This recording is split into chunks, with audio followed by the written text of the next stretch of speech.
रमीज़ भाई मुझे बहुत गौर से देख रहे थे। इनकी नज़र मेरे मम्मी पर जा रही थी। मैं समझ चुकी थी कि रिमशा के साथ क्या होगा। मैं खुद अपने ही जाल में फंस गई, लेकिन अब कोई फ़ायदा न था। रमीज़ भाई ने मुझे मम्मी से पकड़कर एक तरफ धकेल दिया, लेकिन अब कोई फ़ायदा न था और शुरू हो गए। मेरा नाम सानिया है। मेरी उम्र 18 साल है। मैं लाहौर में रहती हूँ। मेरे अब्बू दुबई में काम करते हैं। वो 8 साल पहले ही दुबई चले गए थे, क्योंकि पाकिस्तान में उनका काम सही नहीं चल रहा था। घर में मैं, अम्मी और भाई ही होते हैं। मेरे भाई का नाम रमीज़ है। मेरा एक ही भाई है और मैं इससे बहुत प्यार करती हूँ। इस वक्त की बात है जब मैं और भाई मैट्रिक के पेपर देने के बाद घर में फ्री थे और आगे कॉलेज में एडमिशन के लिए इंतज़ार कर रहे थे। मैं इंतहा की खूबसूरत हूँ। मेरा सामान बहुत बड़ा है। इन दिनों मेरा ज़्यादातर वक्त भाई और अम्मी के साथ ही गुजरता, लेकिन अम्मी भी अक्सर औक़ात अपने कमरे में एलसीडी लगाकर मसरूफ़ हो जाया करती थी। अब मैं और भाई एक दूसरे के काफ़ी करीब हो चुके थे। मैं भाई की अच्छी दोस्त बन चुकी थी।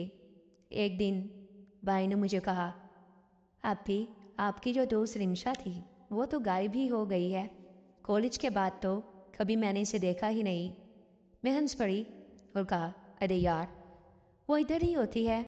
परसों अभी वो मुझे बाजार में मिली है।" मैंने भाई से पूछा, "खैर तो है? अगर कोई बात है तो मुझसे शेयर कर सकते हो।" भाई ने मुझे बताया कि मैं रिमशा को पसंद करता हूँ। वो मुझे बहुत अच्छी लगती है। मैंने रमीज़ भाई से कहा, "रिमशा को इन बातों में कोई दिलचस्पी नहीं है। वो तो अपनी पढ़ाई पर बहुत फोकस करने वाली है और तुम तो मुश्किल से पास होते हो।" जब मैंने ये कहा तो मेरी हंसी निकल गई। रमीज़ भाई ने कहा, "मैं सीरियस हूँ आपी।" तो मैंने कहा, "चलो, मैं इसे कल बुलाऊंगी।" रमीज़ भाई बहुत खुश हो गए। मैंने रिमशा से फ़ोन पर बात की और इसे कहा कि यार हमारे घर आ जाओ, काफ़ी देर हो गई है। हमने बैठकर गपशप ही नहीं की। अगले दिन दोपहर को रिमशा हमारे घर पहुंची। मेरे भाई ने दरवाज़ा खोला।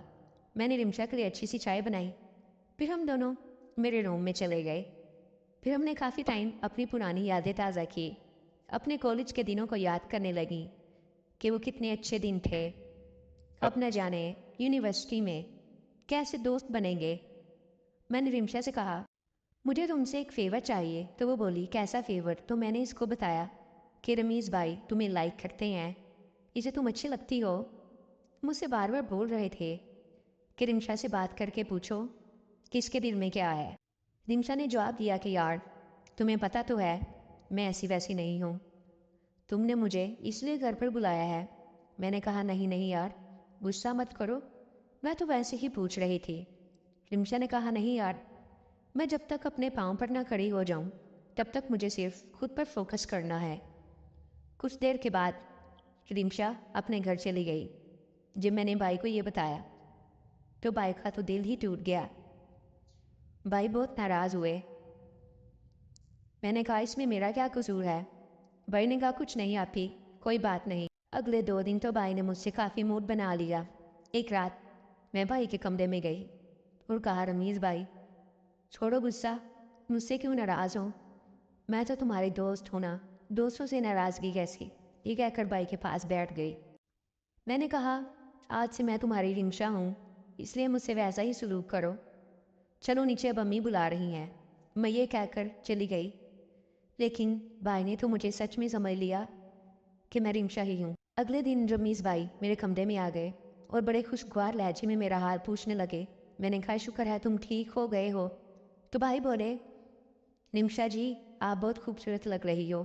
मैंने शुक्रिया अदा किया, लेकिन आज तो रमीज़ भाई मुझे बहुत गौर से देख रहे थे। इनकी नज़र मेरे मम्मी पर जा रही थी। मैं समझ चुकी थी कि रिमशा के साथ क्या होगा। मैं खुद अपने ही जाल में फंस गई, लेकिन अब कोई फ़ायदा न था। रमीज़ भाई ने मुझे मेरे मम्मी से पकड़कर एक तरफ धकेल दिया और शुरू हो गए। मैं ऐसी वादियों में खो चुकी थी जिनमें जाकर सुकून और बढ़ता ही चला जाता है। इस तरह मैंने काफ़ी सुकून हासिल किया। अब मुझे इसकी आदत हो चुकी थी क्योंकि मैं रिमशा बनी हुई थी। इस तरह रमीज़ भाई ने गुज़रते दिनों के साथ रिमशा से सुकून लिया। دوستو اگر آپ کو میری ویڈیوز اچھی لگ رہی ہیں تو لائک ضرور کیا کریں اور کمنٹس پر اپنی رائے کا ضرور اظہار کریں. شکریہ.